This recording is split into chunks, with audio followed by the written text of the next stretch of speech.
가족들의 뜻을 담은 세월호 특별법 제정을 요구하는 국민단식 참여자가 계속 늘어나고 있습니다.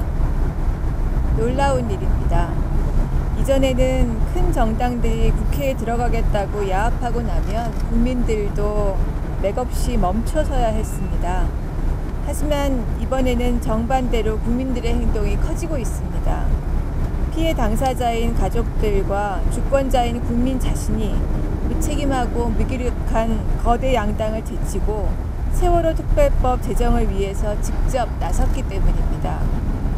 수사권, 기소권 있는 특별법 제정을 반대하고 진실을 가리고 싶어하는 박근혜 정권과 새누리당, 수구 언론과 그 행동대들은 온갖 방법으로 유민 아빠와 가족들, 그들을 도운 사람들의 일상을 털어 훔침내는 데 몰두합니다.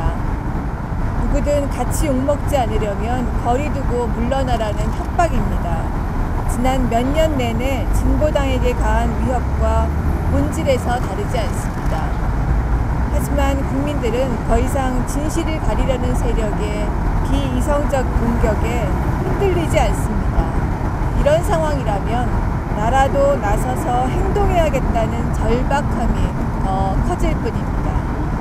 박근혜 대통령은 이미 자신이 이 사건의 최종 책임자라고 국민 앞에 선언했습니다. 책임지려면 지금 조치를 취하십시오. 김기춘 비서실장만 좇는 새누리당 원내대표에게 대통령의 뜻이니 가족들 의견대로 합의하라고 하십시오. 수사권, 기소권 있는 진상조사위원회가 만들어져도 어차피 대통령 자신은 헌법상 재임 중 면책특권을 가졌는데 무엇이 걱정스럽습니까? 만일 대통령이 지금처럼 아무것도 하지 않으면 추석 밥상에 세월호 참사와 정권의 책임 문제가 오르는 것을 피할 수 없습니다. 그동안은 언론을 동원해 대통령 책임을 묻는 여론을 잠재우려 해왔지만 추석 연휴가 지나고 나면 자신이 책임자라고 해놓고 어떤 책임도 지지 않는 대통령, 가족들 앞에서는 가족 의견을 반영한 특별법 만들어주겠다고 해놓고 이제 와서는 나 몰라라 하는 대통령이라는 것이 전국 방방곡곡에서 뚜렷해질 것입니다. 국민의 신뢰를 상실한 정권, 국민 안전이 무너진 사건에 어떤 책임도 지지 않는 대통령의 말을 앞으로 어느 누가 믿을 수 있을 것입니까? 이 정권이 앞으로 어떤 일을 할 수 있겠습니까? 단식은 가족들의 고통에 동참하고 함께 나서자는 호소입니다. 진보당 의원들은 12일째, 최고위원들은 9일째 고통을 함께하고 있습니다. 국민이 고통에 빠져 있는데 고통을 나눠 가지는 것은 당연합니다. 5천 당원의 하루 단식은 전국에서 계속 이어갈 것입니다. 당원들의 노력으로 이미 광화문 광장은 광화문을 넘어서 남도의 끝까지 퍼졌습니다. 가족의 뜻을 담은 세월호 특별법 제정 반드시 이루어질 것입니다. 원내대표 오병윤입니다. 오늘 10시에 정기국회 회의식을 합니다. 통합진보당 의원단은 회의식에 불참하기로 결정을 했습니다. 세월호 특별법 제정을 수사권, 기소권 있는 특별법을 유족과 온 국민이 이렇게 목 놓아 외치는데도 불구하고 정치권은 아무런 답도 주지 못했습니다.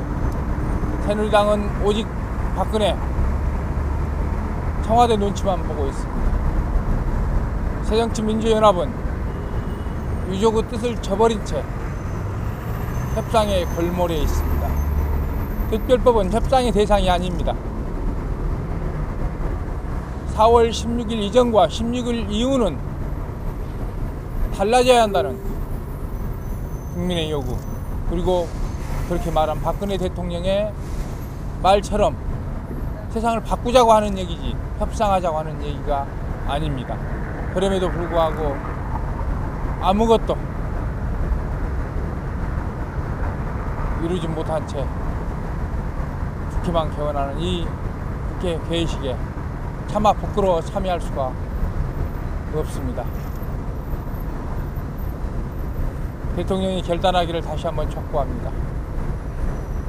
새누리당은 유족의 뜻이 무엇인지 진정 유족의 뜻을 받들어서 수사권, 기소권 있는 특별법 제정에 먼저 나서기를 촉구합니다. 하루빨리 세월호 특별법이 제정되어서 국회가 본연의 임무를 되찾기를 소망합니다.